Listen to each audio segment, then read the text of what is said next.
right, good afternoon, everybody. Good to speak with everybody today for one of our bi-monthly town hall meetings. It was so nice to see so many people yesterday at the pizza party we had for Active Aging Week. That's the most people I've seen in one place in well over 8 months. So it was great to see so many people. Some people I probably have not seen in 8 months. So anyway, I'm glad y'all enjoyed that. That was really fun. It was good to get everybody together and get outside and just have something simple like pizza and lemonade and some homemade dessert and a salad and just kind of, you know, just good fellowship together and just be together for once in a larger setting than we're kind of used to. So anyway, I hope you're all enjoying Active Aging Week. There is a lot going on. I've heard about some really good events. There's some balance things going on, I think, today or maybe earlier today. I know there was a prayer walk yesterday, which I heard was really, really neat. I know they had flu clinic in here. Do they have one of those? A flu clinic tomorrow, and just a lot of great things going on. So I know that is great. They always do a phenomenal job this year. Obviously, it's different like everything else, but again, I think I've heard it's been very well received. I've been so pleased with the way it's gone so far. So I don't want to keep you too long. If you're keeping tabs like me, you know the Atlanta Braves come on at 2:08. First pitch, Ian Anderson, who would pitching his first postseason game this year. So hopefully the Braves will go up 2-1. Had a great performance yesterday from the Atlanta Braves in a 9-5 victory. The first game in the National League Division Series. Max Fried, strong Cy Young candidate, did not have his best outing.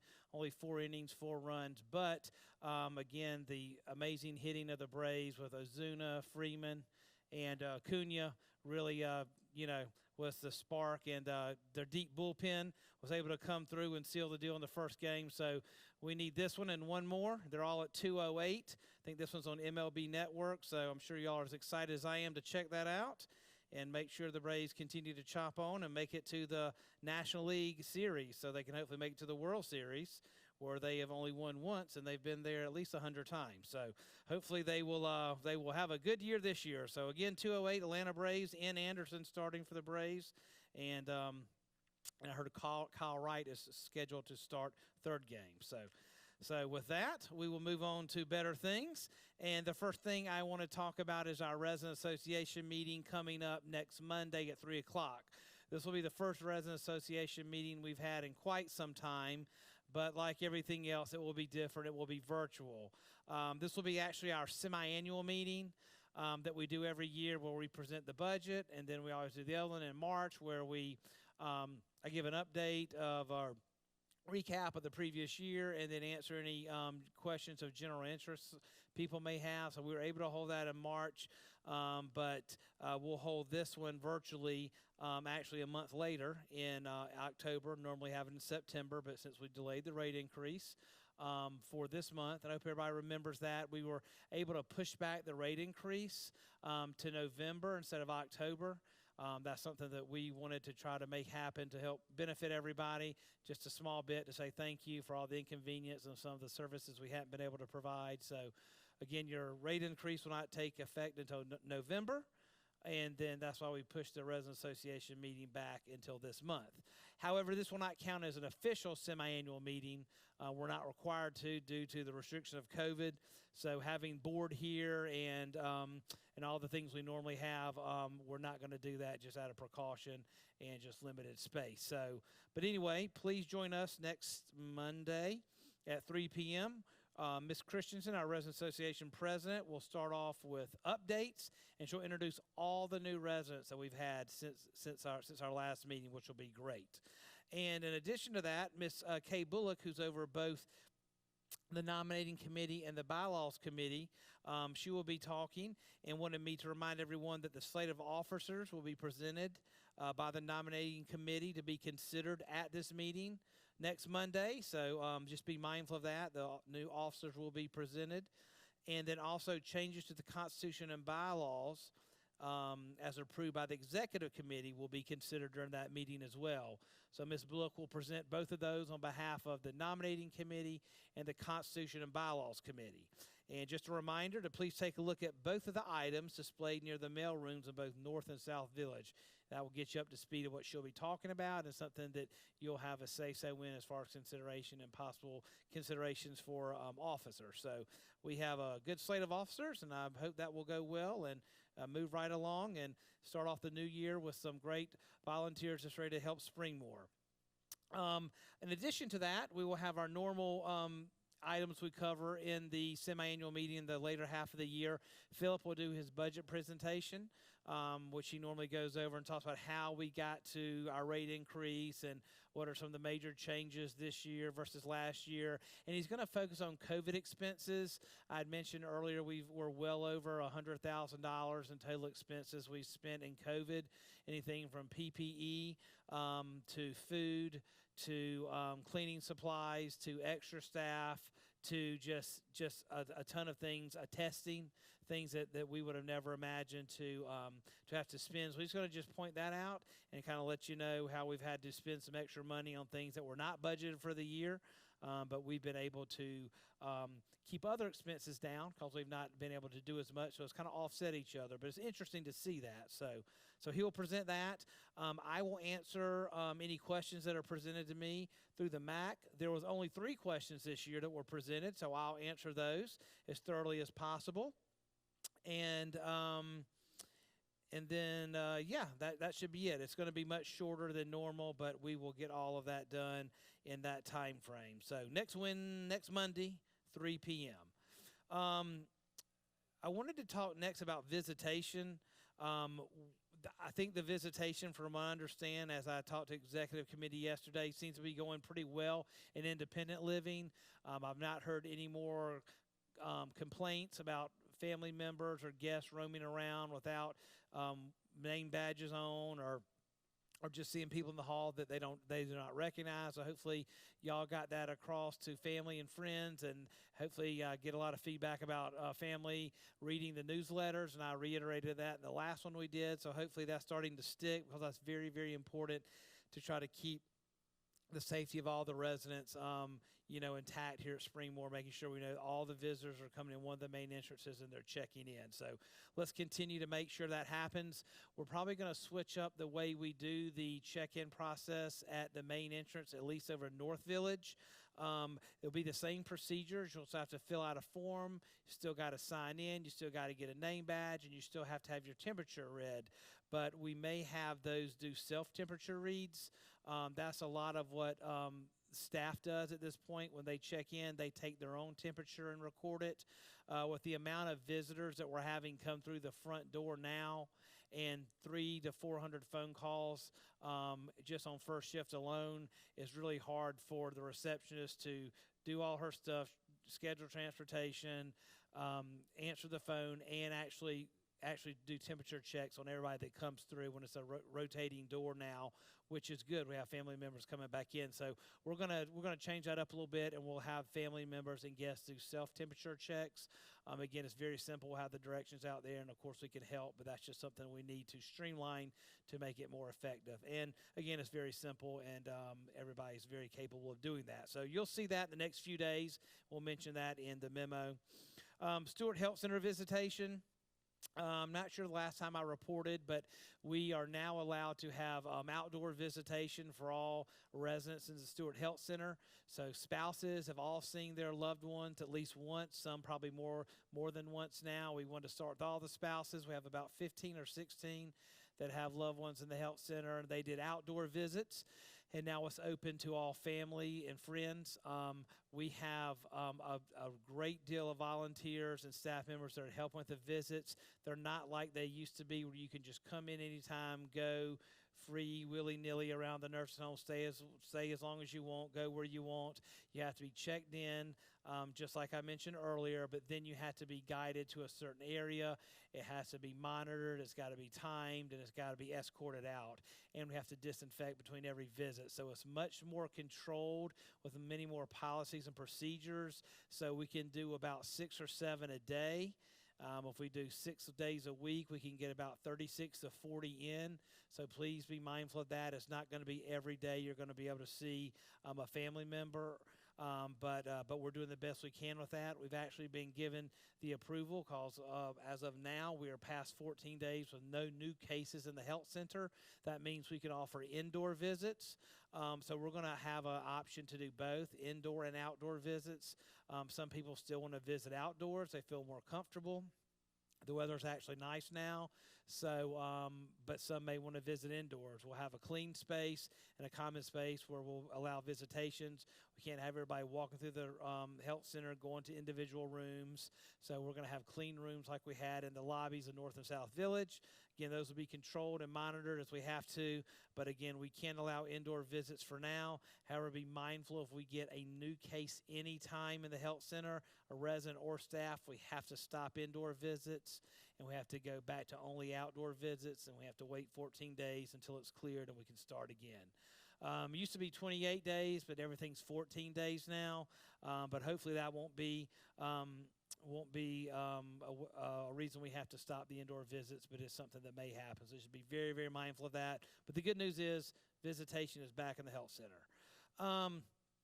As far as testing, as y'all know, we've been testing Stewart Health Center staff and residents every week based on where our metrics were.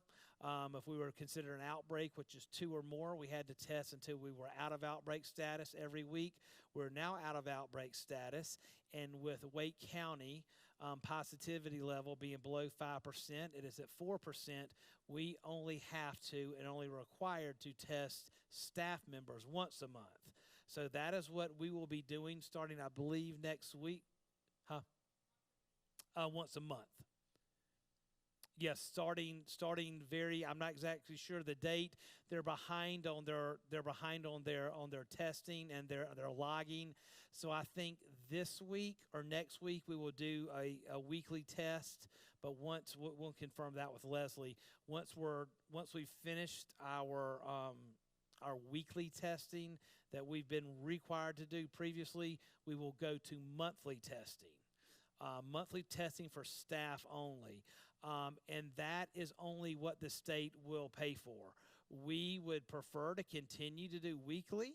We'd prefer to even do bi-monthly if we could, but we verified through the state they will only pay for what you're required for. So while we're out of outbreak status, our positivity level in Wake County is below 5%, they'll only pay for monthly testing for staff. So we'll do that, but of course we have tests here on hand, so if any resident or staff shows symptoms beforehand, of course we can give the test and send it off. So it'll be just like it was before. If there's any symptoms or any cause of alarm for staff, we will do our own test. It's just the mass testing will not be paid for anymore, only once a month, and that will probably only last until November. And again, that is to allow more nursing homes that have a higher outbreak status, more cases to be tested more often. Remember, it costs thousands and thousands of dollars. It cost us about $30 grand every time we test staff and residents. That'd be about $60 grand a month that the state's having to pay. They have a limited amount of money. So if our metrics are down, which thankfully they are, we test less so others can test more if needed. So again, it's a give and take. So we're thankful that we don't have to test every week, and we can help other communities out. So that's where we're at with testing. Dining, man, I have heard so many good recent comments about the food since we switched the menu and all the items. I've been lucky enough to taste most of those. So I am not a picky eater, but I do know the difference between a good meal and a bad meal. And Jennifer and JP will tell you, I know the last chef, Dennis, would sure tell you if I thought something was good or bad. So I have been sampling everything. I thought everything's been really good so far. I've heard a lot of good comments. The grouper yesterday was phenomenal. The Salisbury steak was great. Had the Low Country Boil today. I thought that was really, really good. I am a big, a big Low Country Boil fan. I'm not saying I'm an expert, but I do love it. I've ate it my entire life, and I think it's phenomenal. And I thought what they had today was great. You didn't have to peel the shrimp, which is the best part. So the shrimp were already there. They were good size. The sausage was good size. Everything wasn't shrunk down and had no taste to it. It was awesome. So I've just been really, really pleased with the dining. I hope that y'all are seeing those improvements. Hope you can taste the improvements and you can see the improvements. More people are coming to the dining room, which in turn creates a better experience and a better meal presentation and quality of food as it's not sitting there. So I encourage you to continue to get out and dine in if you feel comfortable. If not, come through and get your food. That makes it even better than the third option, which is delivery, which will eventually be phasing out. We'll get to that at another time, but I'm not ready to talk about that quite yet. But we're coming up with a plan for that of how we may be able to continue it, but it will be at a fee. As that's something we've never offered before, and we need to get back to our main bread and butter, which is takeout and also in-service dining. So anyway, that's a few little highlights from dining. I do have an announcement to make, but I do want to offer anyone that can tell me. Everyone probably knows Low Country Boil comes from the low country of the great state of South Carolina, but if you can call me at 7054 and tell me the original name of Low Country Boil and where it came from, I will give you a gift card to Sola. It's a little coffee shop down there in Greystone Market there. They have sandwiches, they have coffee, they have craft beer, wine, whatever your fancy may be. If you're a couple and you call, I'll even give you two. You can make it a date night or a date lunch. If somebody calls and tells me what the original name was, but they don't know where it originated from, I'll give one card to one and one to the other. So if anybody can tell me where Low Country Boil came from, the original name of it, and what part of South Carolina, I will be happy to give out some gift cards. So y'all think of that as y'all get ready. Well, the Braves are already on. So hopefully they're already started about 7 minutes ago. So we'll move forward. But as you continue to hear some of these important announcements, and don't be using Google. It's like trivia. Don't be cheating. We need honest people and these answers here. So all right, we'll get this here in a second. So dining. Let's move on to some exciting stuff for dining. I'm going to leave the excitement up until later today at 5 p.m. in North and South Village. The new premium entree menus will be posted and they will be available.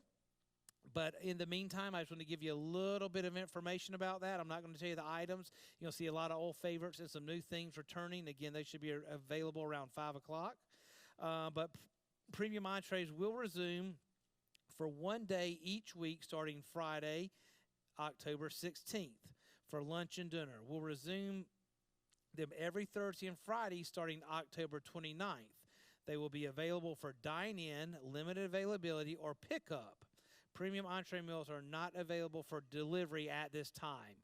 So please be mindful of the that we will be starting the premium entrees back. Again, we have got to phase it in, and that's just taking a little bit of time. So we're going to phase in once a week.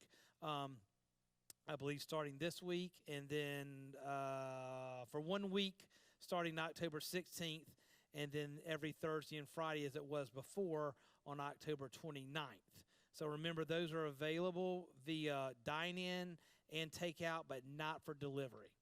Also, takeouts and dining times can be scheduled between 11:45 and 12:30 or 4:45 and 6 p.m.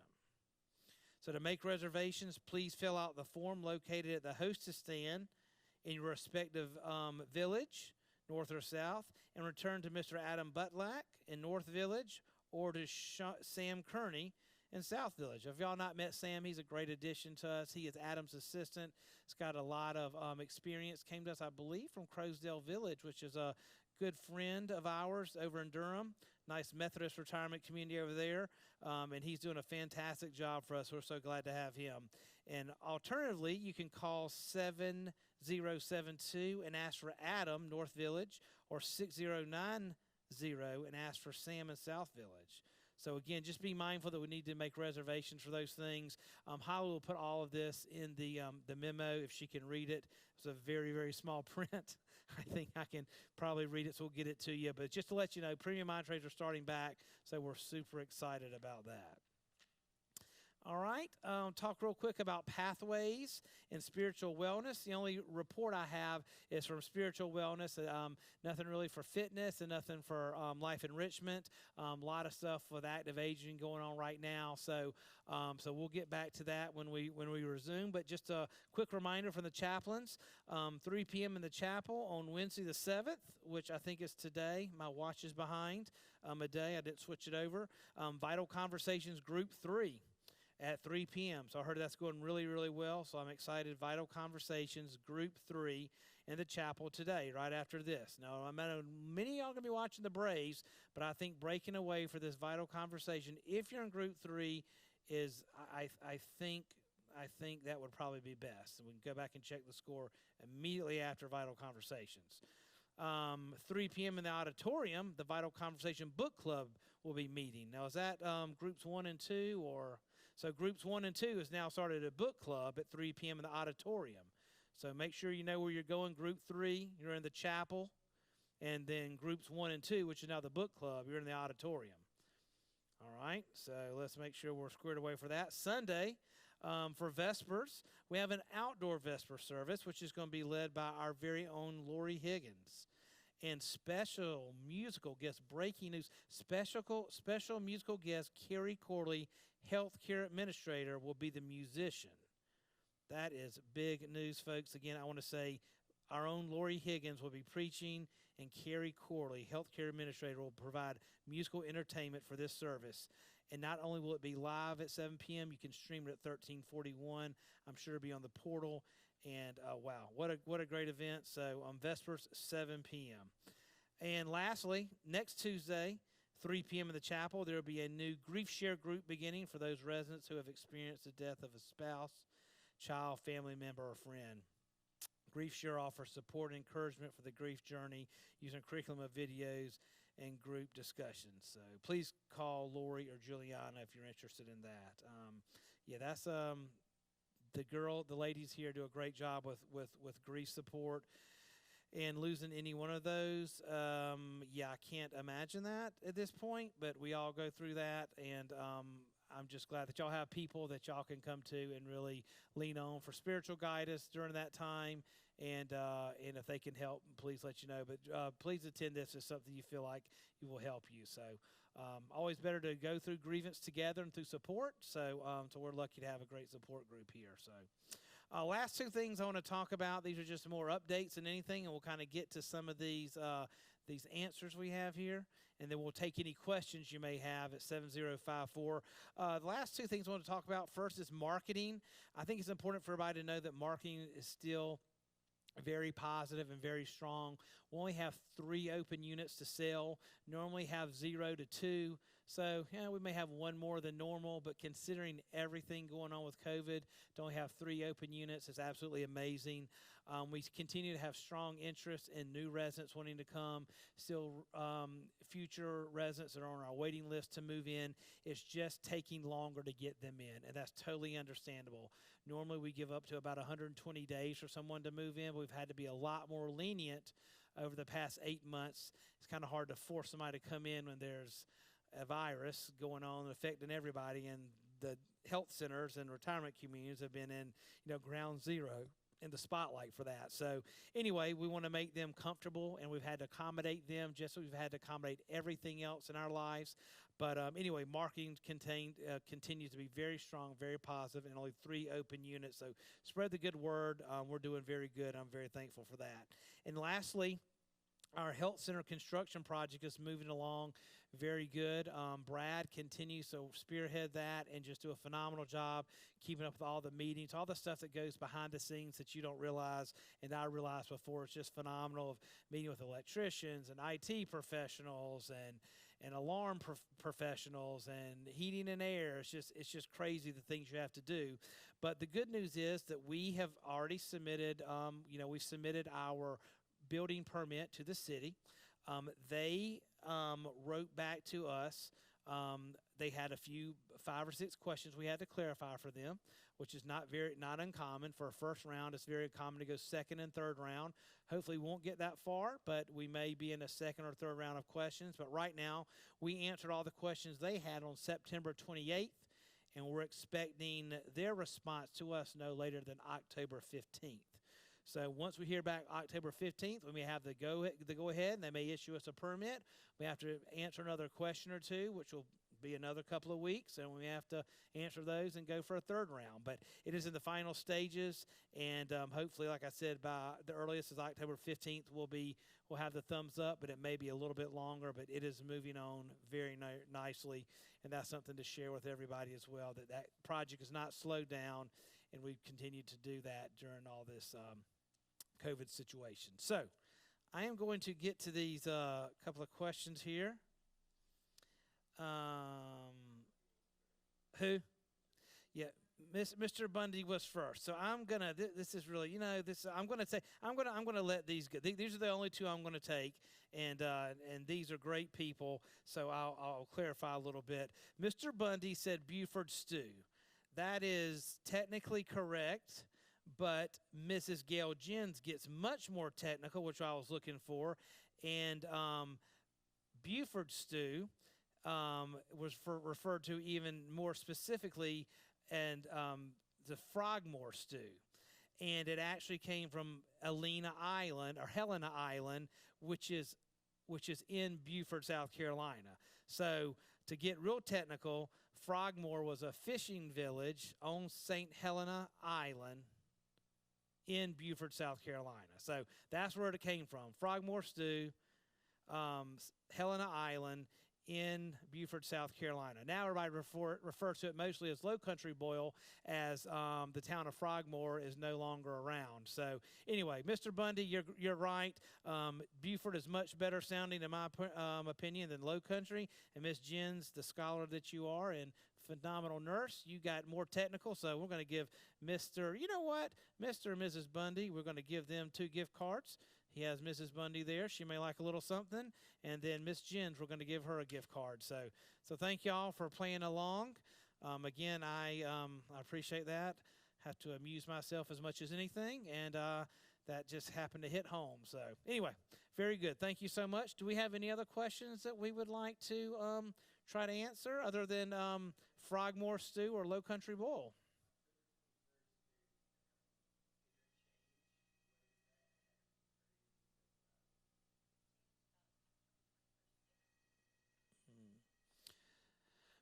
Okay, so the question is, there has been an announcement of a change October 21st, dinner change. I am not sure what that is, unless that is the autumn soiree that we're having, which I thought was the 15th, but it may be the 21st. Let me look here on my trusty phone and let y'all know. Yes. So I think what everyone's referring to, on October 21st, we're having something called an autumn soiree, and it's going to be an outside dining event with a bunch of amazing items, including some Low Country items and some Southern stuff barbecue, as all of us North Carolinians. I guess now I am a North Carolinian, which I'm proud to be. Barbecue and a bunch of cool things. So that's going to be October 21st, and that's going to be an outdoor event with a lot of different stations set up. So you should be receiving an invitation, if you've not already, a very nice professional invitation that will tell you all about that.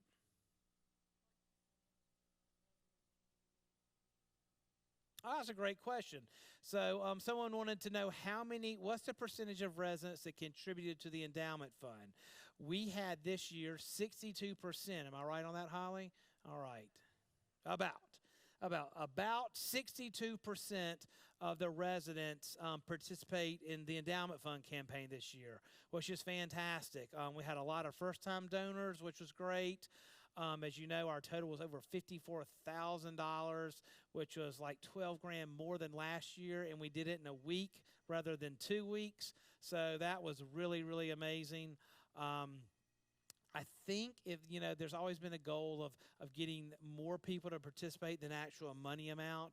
I think the ultimate goal would be like 80%, but 62, we're not far from it. I mean, that's very realistic, and I'm very pleased with 62%. So, yep, that was the amount this year.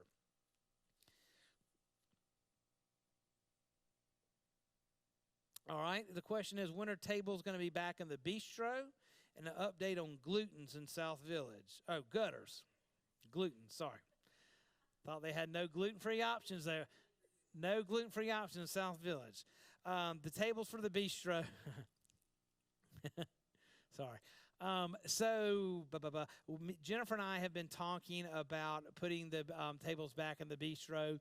Part of what we had to do was have the takeout removed from the bistro and reinstated in the serving line. So now if you're doing takeout, you're going through the serving line to get your food. I thought that was important. As you're not having to wait as long, you can see it. You know if it's right or wrong, that you see them put it in there, so you don't have to get to your apartment and unfortunately there'll be a mistake and get back, and it's a little warmer, a little fresher, and it's just grab and go just like you were. So we got that done. So we will soon have hopefully the bistro back open. That does take some infection control policies that we've got to look at, and of course limited space. So I know that we're working on a plan with that, but just be patient as we phase it back in. Like everything else, we're getting the premium entree started next week. The full bistro and grill menus available. We don't have the dine-in option yet, so just hang tight. We're working on that, I can assure you, but I don't have an exact date. Update on the gutters. I know that the gutters that they're doing work. They're painting South Village this week, or they're starting. They're doing a lot of wood rot, a lot of fascia replacement, and they're also doing gutter. They're also fixing the gutters as well. I don't have a specific of which ones they fixed on which area, but I'll have Holly try to find out. I believe Randy or Tom would be the one to ask that specifically. They're heading that up. Brad may even know. Brad, you know anything about gutters? Yeah, so so as they go along the actual exterior of the building, which is going to take how long? Okay. It's going to hopefully this week they'll be done. They're replacing them as they go. So as far as a specific update, I'll try to have Holly get that, or feel free to call Randy and see Randy or Tom to see where they're at with that. I believe Carrington, who's the painting company, is helping with that. So we'll get that information. When will theater be open in South Village? That is a great question. I am not sure about that. I've not thought about that. I'll be quite honest. We will get with Leah and see what we can do with that. Assume we can have a certain amount of people in there based on the square footage. We're able to socially distance 6 feet in here, so we can have 25. Theater's a little bit smaller, so it may be 10 to 15. Goodness, phone is off the hook today. I hope it's about the Braves already in the lead. So we'll find out about the theater. I just don't have a date for that yet.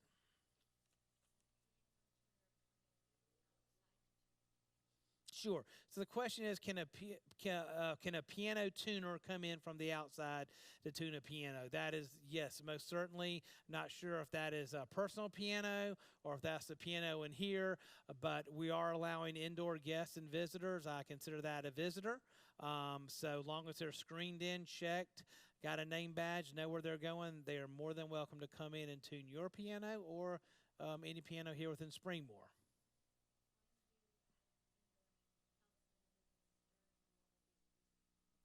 Okay, so the question is, when will the indoor health center visits begin, and what will be the procedures? I mentioned that earlier. They will be starting on Monday, and the procedure will be you will be called and you will be scheduled of when you will be when your visit will be.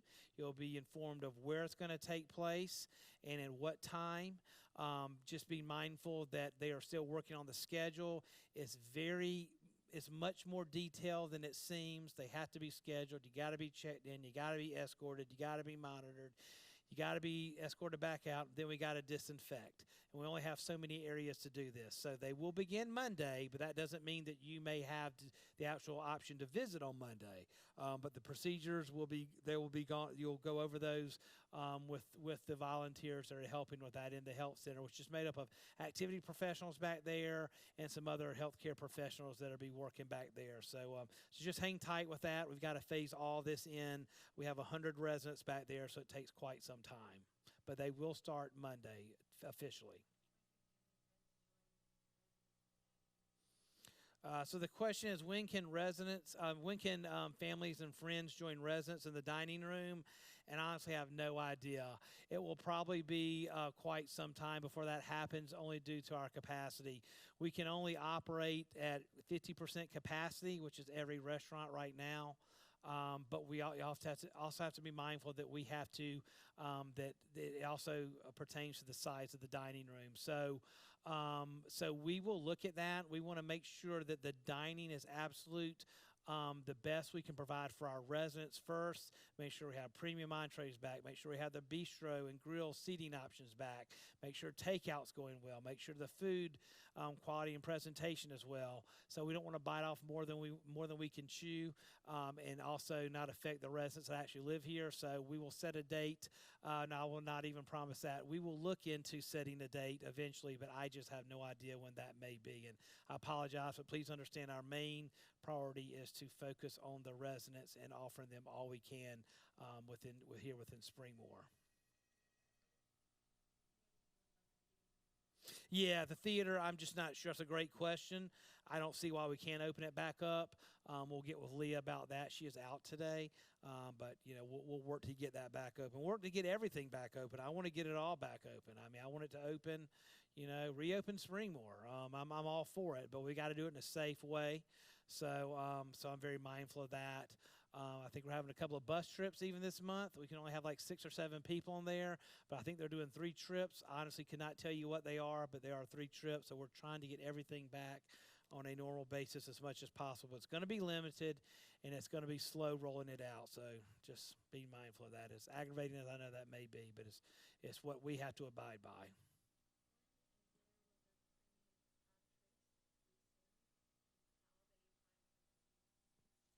So the question is, when will the premium entrees resume and where will they find the menu? I had addressed that earlier as well, but just as a reminder, they will resume starting Friday, October 16th. So next Friday they will resume, and today by 5 or after 5 o'clock in North and South Village, updated versions of they will be finalized and will be out by 5 p.m. in North and South Village by the 5-week planners. So wherever the 5-week planners are in North and South Village, the menu for premium entrees will be there by 5 o'clock today. And they will start next Friday, just Friday. The following week, they'll do Thursday and Friday. So, again, new menus by the weekly planners in North and South Village. I think that's by the mailboxes, but I could be wrong. I think, but wherever you find your weekly planners, and then they'll start back next Friday. So make sure you get your reservation in. Remember, takeout or dine-in only, no delivery on the premiums.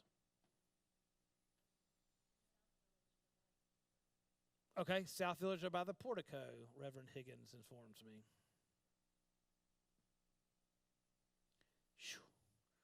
All right. So we'll check the score here real quick. Everybody's on the edge. Nothing to nothing. Bottom of the second, Braves batting. So we'll watch with anticipation. You got about 23 minutes if you're in the Vital Conversation group to watch the game, and then we'll get back to it. Until then, we will see you guys mid-October. I'm thinking about perhaps doing just one town hall in November and one in December, and maybe phasing it out as we continue to reopen and see more people. I love doing it, but maybe I think it's time to probably, like I said, one more time in October, and then hopefully once in November and once in December. Unless I need to do it more, we'll schedule just once those months, and then maybe at the beginning of the year kind of phase it out. But, of course, keep everybody updated. If things are not open to where I feel comfortable not doing this and not seeing people and not, answering questions on a regular basis, I'll continue to do this. I mean, I'll do it forever if y'all wanted me to, but I'm sure it will run its course at some point. And I do not want my ratings to falter too much. I'd like to be GOAT, go out on top. So we do not want that to happen. That will really will crush my dreams as a radio host. So I will we'll see what the new year brings. In the meantime, thank you, Mrs. Jens, Mr. and Mrs. Bundy. Your gift cards will be in the in-house mail, and we thank you for playing, and thanks for tuning in, and we will see you in a couple of weeks. Have a great day.